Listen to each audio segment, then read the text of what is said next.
Hello friends, कैसे हैं आप लोग। तो फ्रेंड्स, आज आपका महत्वपूर्ण सब्जेक्ट का क्लास स्टार्ट होने वाला है जिसका नाम है पर्यावरण एवं पारिस्थितिकी ईवीएस। क्यों फ्रेंड्स, ईवीएस से पता है आपको बीपीएससी टीआरई 4 में यहाँ से भी 7 से 8 प्रश्न एग्ज़ाम में देखने को मिलता है। तो फ्रेंड्स, बहुत सारे स्टूडेंट मुझे मैसेज कर रहे थे कि सर आप ईवीएस का क्लास करवा दीजिए, डेली मैसेज मुझे आ रहा था। तो मैं सोचा कि ज्योग्राफी कंप्लीट होते साथ ही मैं आप लोगों के लिए ईवीएस का क्लास स्टार्ट कर दूंगा, जो कि आज से आपका ईवीएस का क्लास स्टार्ट हो जाएगा और डेली आपको यह क्लास मिलेगा। आज के इस चैप्टर में मैं 2 चैप्टर कंप्लीट करूंगा। एक है पर्यावरण पारिस्थितिकी और दूसरा है, मैं आपको दिखा देता हूं, दूसरा चैप्टर पढ़ेंगे बायोम एवं जैवमंडल से रिलेटेड। जितने भी इम्पोर्टेंट प्रश्न होंगे इस वीडियो में सारा कंप्लीट करवा दिया जाएगा। और फ्रेंड्स, टीआरई 4 में यहीं से आपको प्रश्न देखने को मिलेगा। जितना मैं आपको डेली एक चैप्टर कंप्लीट करवा दूंगा। और ईवीएस बहुत ज़्यादा बड़ा पोर्शन नहीं है फ्रेंड्स, जो इम्पोर्टेंट सेक्शन होगा वही सब मैं आपको करवा दूंगा डेली। और जितने भी ये प्रश्न होंगे सभी एनसीईआरटी के ही प्रश्न देखने को मिलेगा आप लोगों को। और अभी तक टीआरई 3 तक जितने भी प्रश्न पूछे गए सभी एनसीईआरटी से ही प्रश्न पूछा गया है। और फ्रेंड्स, अगर आप लोगों में से कोई टीआरई 4 का तैयारी कर रहे हैं तो उनके लिए यह क्लास बहुत ही इम्पॉर्टेंट होने वाला है। अगर आप पीआरटी से लेके पीजीटी तक किसी भी क्लास का तैयारी कर रहे हैं तो ये सभी क्लास के लिए ईवीएस इम्पॉर्टेंट है। खास करके जो पीआरटी का तैयारी कर रहे हैं यानी कि क्लास 1 to 5 के लिए, उनको ईवीएस से 8 से 9 प्रश्न एग्जाम में देखने को मिलेगा। इस बात का आप ध्यान रखिएगा। और जिसका 6 to 8 का तैयारी जो कर रहे हैं उनको भी ईवीएस से प्रश्न जरूर आएगा। 9, 10, 11, 12 में भी ईवीएस से प्रश्न रहता है जीएस पोर्शन यानी कि जनरल पेपर में। तो ये ऐसा आपको सोच के नहीं चलना है कि ये हमारे लिए इम्पॉर्टेंट नहीं है। मैं जितने भी क्लास करवा रहा हूँ चैनल पे यानी यूट्यूब पे, सभी क्लास के लिए इम्पॉर्टेंट है। आप किसी भी क्लास का तैयारी कर रहे हो तो फ्रेंड्स, आज का जो क्लास होगा आपके लिए बहुत ही इंपॉर्टेंट है। तो वीडियो के अंत तक आप लोग जरूर बने रहें। और फ्रेंड्स, अगर चैनल पे कोई नए हैं तो चैनल को सब्सक्राइब कर लें और वीडियो को लाइक कर दें। तो चलिए शुरू करते हैं। पहला प्रश्न है, पारिस्थितिकी किनके मध्य पारस्परिक संबंधों का अध्ययन है। तो यह है जीव और वातावरण के।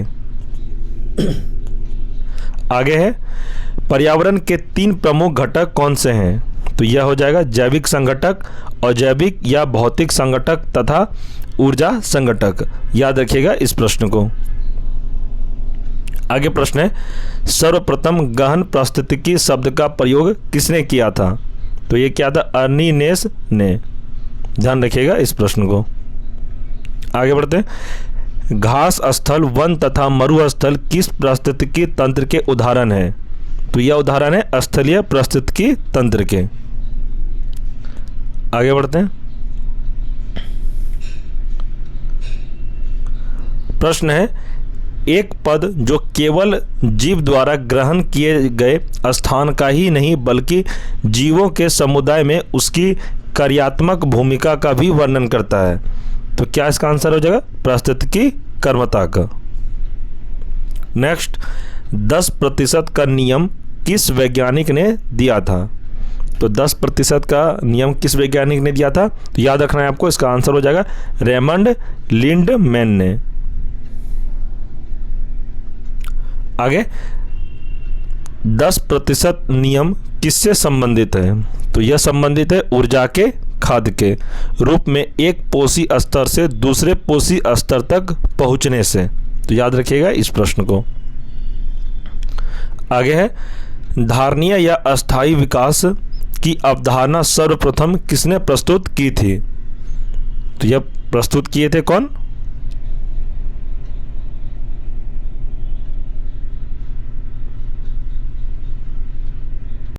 इसका सही आंसर हो जाएगा फ्रेंड्स, यहाँ पे आंसर नहीं लिखा हुआ है, मैं आपको आंसर इसका बता देता हूँ। इसका सही आंसर हो जाएगा ब्रटलैंड।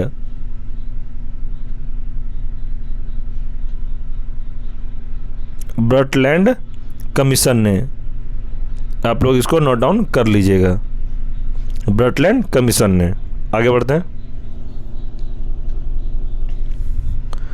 सर्वाधिक अस्थायी पारिस्थितिकी तंत्र कौन सा है। तो यह है महासागर। नेक्स्ट, परितंत्र में खाद्य श्रृंखलाओं के संदर्भ में किस प्रकार के जीव अपघटक कहलाते हैं? तो ये कहलाते हैं कवक जीवाणु। नेक्स्ट, स्थलीय पारिस्थितिकी तंत्र में जीव भार का पिरामिड कैसा होता है? तो यह होता है सीधा, यानी कि अपराइट। नेक्स्ट, जीव भार का पिरामिड किस पारिस्थितिकी तंत्र में उल्टा बनता है? तो यह हो जाएगा आंसर इसका जलीय परितंत्र में। आगे, पारिस्थितिकी तंत्र में तत्वों के चक्रण को क्या कहते हैं? तो ये कहते हैं जैव भू रासायनिक चक्र। आगे, समुद्री वातावरण में कौन से जीव मुख्य प्राथमिक उत्पादक होते हैं? यह होते हैं फाइटोप्लैंक्टन।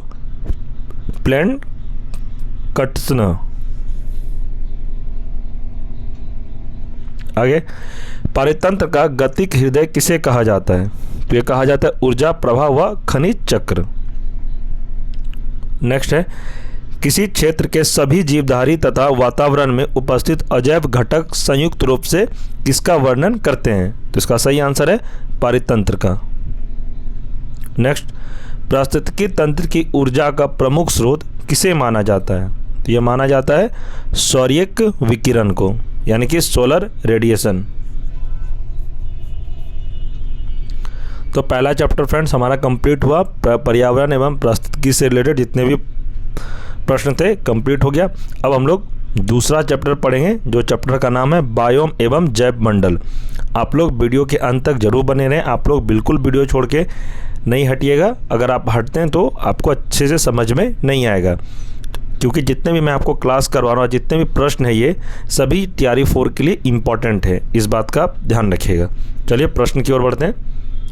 पहला प्रश्न है, पृथ्वी पर पेड़ पौधों तथा जीव जंतुओं सहित सभी प्रमुख पारिस्थितिकी तंत्र कहलाते हैं। इसका सही आंसर क्या हो जाएगा? बायोम। नेक्स्ट है, पृथ्वी पर सबसे बड़ा बायोम कौन सा है? तो यह है जलीय बायोम। नेक्स्ट, सबसे कम जैव विविधता तथा जैव भार वाला बायोम कौन सा है? तो इसका सही आंसर हो जाएगा टुंड्रा बायोम। आगे, जैव मंडल के अंतर्गत किन संगठनों को सम्मिलित किया जाता है? इसका आंसर है जैविक एवं अजैविक घटक। नेक्स्ट, कौन सा तंत्र किसी समुदाय के सभी जीवों में संबंध स्थापित करता है? इसका आंसर है खाद्य जाल। आगे, सभी उपभोक्ताओं में कौन सा गुण पाया जाता है? इसका आंसर हो जाएगा परपोषी। इंपॉर्टेंट पॉइंट है कि वे जातियां जो किसी समुदाय में प्रचुरता तथा जैव भार की अल्पता के बाद भी सामुदायिक अभिलक्षणों पर अपना प्रभाव दर्शाती है कि स्टोन प्रजातियां कहलाती है। याद रखिएगा इस पॉइंट को। आगे प्रश्न है, एबोनी तथा महोगनी वृक्ष किन वनों संबंधित है? इसका आंसर हो जाएगा उष्णकटिबंधीय सदाबहार वनों से। आगे प्रश्न है, साल, सागौन तथा शीशम किस बायोम के वृक्ष हैं? इसका आंसर हो जाएगा मानसूनी वन बायोम। किस बायोम की भूमि अम्लीय तथा अल्प खनिज वाली होती है? इसका आंसर हो जाएगा शंकुधारी वन। विषुवत रेखा से ध्रुवों की ओर जाने पर पारिस्थितिकी उत्पादन पर क्या प्रभाव पड़ता है? इसका आंसर हो जाएगा पहले बढ़ता है फिर घटता है। ध्यान रखिएगा इस प्रश्न को। किस बायोम में सबसे कम तापांतर पाया जाता है? तो यह पाया जाता है अयनवर्ती सदाबहारी वर्षा वन बायोम में। नेक्स्ट बढ़ते हैं, किस बायोम में प्राथमिक उत्पादकता सर्वाधिक होती है? तो यह होती है विषुवतीय वन बायोम में। ध्यान रखिएगा इस प्रश्न को। नेक्स्ट है, विश्व का सर्वाधिक विक्षुब्ध पारिस्थितिकी तंत्र कौन सा माना जाता है? तो यह माना जाता है मानसूनी बायोम। इंपॉर्टेंट पॉइंट है कि यूकेलिप्टस वृक्ष को पारिस्थितिकी शत्रु कहा जाता है। यह ऑस्ट्रेलिया महाद्वीप में बहुतायत में पाया जाता है। याद रखिएगा इस पॉइंट को। आगे बढ़ते हैं, अगला प्रश्न है कि सागर जल के नितल में रहने वाले जीवों को कौन सी संज्ञा दी जाती है? तो यह दी जाती है बेंथस की संज्ञा दी जाती है। नेक्स्ट है रेनिडेयर किस बायोम का जंतु है? तो यह है टुंड्रा बायोम। नेक्स्ट, भारत में वन सर्वेक्षण विभाग द्वारा कब से वन रिपोर्ट का प्रकाशन किया जा रहा है? तो यह किया जा रहा है वर्ष 1987 से। इम्पॉर्टेंट पॉइंट है कि देहरादून स्थित भारतीय वन सर्वेक्षण संस्थान के द्वारा प्रति 2 वर्ष के अंतराल पर भारत वन स्थिति रिपोर्ट प्रकाशित की जाती है। याद रखिएगा इस पॉइंट को। आगे है लानोस तथा कंपोज घास किस बायोम में पाई जाती है? तो यह पाई जाती है उष्णकटिबंधीय घास बायोम। नेक्स्ट प्रश्न, कौन सी प्रजाति एक बड़े निवास स्थान पर रहती है तथा सामान्यतः प्रवासी होती है? इसका आंसर हो जाएगा अम्ब्रेला प्रजाति। आगे बढ़ते हैं। प्रश्न है प्राकृतिक वनस्पति का सर्वाधिक विकसित क्षेत्र कौन सा है? इसका आंसर हो जाएगा पतझड़ वन। आगे, अनुकूलतम बायोम की दशाएं किस बायोम में पाई जाती है? इसका आंसर है अयनवर्ती सदाबहारी वर्षावन बायोम में। याद रखिएगा इस प्रश्न को। आगे प्रश्न है हाथी घास किस बायोम की एक प्रमुख घास है? इसका आंसर हो जाएगा सवाना बायोम।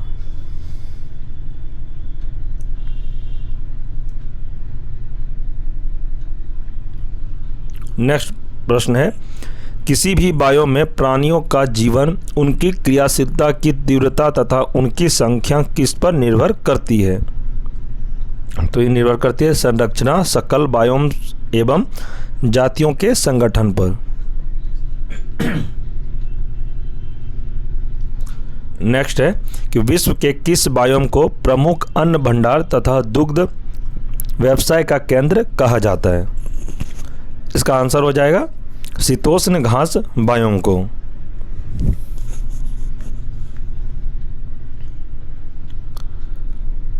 आगे है इंपॉर्टेंट पॉइंट में की स्टोन प्रजातियां हैं परितंत्र की अन्य प्रजातियों की स्टोन प्रजातियों के प्रति अत्यंत संवेदनशील होती है कि स्टोन प्रजातियां की विलुप्त होने पर अनेक अन्य प्रजातियां भी विलुप्त हो जाती है। इस बात का आप ध्यान रखिएगा। आगे प्रश्न है पौधों की जाति उनकी संरचना एवं वृद्धि किस पर निर्भर करती है? इसका आंसर है पर्यावरण के भौतिक एवं जैविक कारकों को अंतर संबंध पर। ध्यान रखिएगा इस प्रश्न को। नेक्स्ट है पर्णपाती वन किस प्रकार के बायोम में पाए जाते हैं? तो यह पाए जाते हैं मानसून वन बायोम में। आगे प्रश्न है दो भिन्न पारिस्थितिकी तंत्रों के मध्य स्थित संक्रमण मंडल क्या कहलाता है? यह कहलाता है इको लाइन।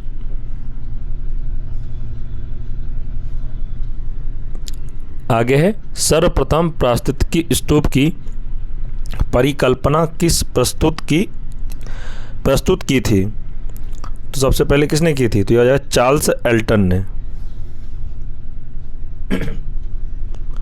आगे भारत में किस क्षेत्र को पारिस्थितिकी उष्ण स्थल की संज्ञा दी जाती है? तो यह दी जाती है पश्चिमी घाट को। तो फ्रेंड्स इस चैप्टर का भी मैंने जितने भी इम्पोर्टेंट प्रश्न थे सभी को कंप्लीट करा दिया और आप यकीन मानिए इससे बाहर आपका एक भी प्रश्न एग्ज़ाम में देखने को नहीं मिलेगा। जो मैं आपको प्रश्न करा दिया इतना ही आप अच्छे से याद कर लीजिएगा। अच्छे से 2 से 3 बार वीडियो को रिपीट करके पढ़ लीजिएगा। ईवीएस में आपको अगर इस चैप्टर से प्रश्न पूछा गया तो ध्यान रखिएगा यहीं से आपको प्रश्न 2 से 3 यानी 2 से 3 प्रश्न 100% पूछा जाएगा इस चैप्टर से। ये 2 चैप्टर जो मैंने आपको करवाया, एक बायोम एवं जैव मंडल है और दूसरा है पर्यावरण एवं पारिस्थितिकी। ये दोनों चैप्टर से 2 प्रश्न या 3 प्रश्न आपको एग्जाम में देखने को जरूर मिलेगा और ये हमारे ही क्लास से देखने को मिलेगा। इस बात का आप ध्यान रखिएगा। और फ्रेंड्स अगर आपको समझ में एक बार में नहीं आया है तो आप वीडियो को 2 से 3 बार जरूर देख लें, आपको अच्छे से समझ में आ जाएगा। और फ्रेंड्स ज्योग्राफी क्लास आपने नहीं देखा है तो ज्योग्राफी क्लास आप देख लीजिए, थ्योरी वाला, जिसमें से कि एक चैप्टर और है, उसके बाद ज्योग्राफी पूरा कंप्लीट हो जाएगा और उसका प्लेलिस्ट बना हुआ है। आप शुरू से क्लास ज़रूर देख लें। सभी सब्जेक्ट का क्लास चल रहा है फ्रेंड्स, इसलिए आप लोग यूट्यूब पर ज़रूर बने रहें और प्लेलिस्ट आप लोग ज़रूर चेक करें। अगर आप लोग लाइव क्लास नहीं देख पाते तो बाद में रिकॉर्डेड क्लास आप लोग ज़रूर देख लें।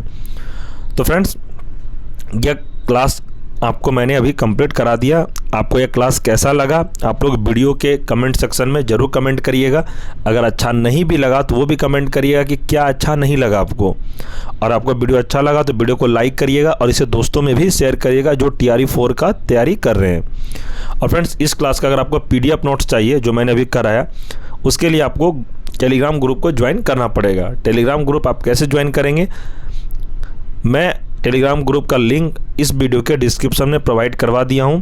आप लोग लिंक पर क्लिक करके ग्रुप को ज्वाइन कर ले। वहां पर आपको डेली क्लास नोट्स जो क्लास में पढ़ाया जाएगा वो PDF सेंड कर दिया जाएगा और TRE 4 से रिलेटेड जितने भी PDF स्टडी मटेरियल होंगे सभी को सेंड किया जाएगा ग्रुप में।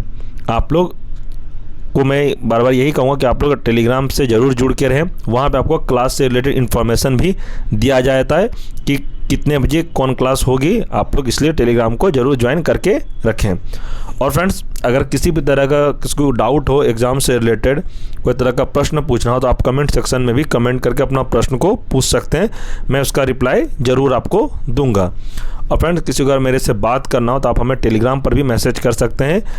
आप हमें कॉल भी कर सकते हैं। अगर आपको लगता है कि नहीं मुझे सर से बात करके ही कुछ पूछना है, आपको मैं अपना नंबर दे देता हूं। अभी तक मैंने बहुत लोगों को अपना नंबर शेयर किया है। जिस किसी के पास हमारा नंबर नहीं है तो आप हमारा नंबर नोट जरूर कर लें, नोट डाउन करिए। 970 94 27 320। फिर से कह देता हूँ, 970 94 27 320।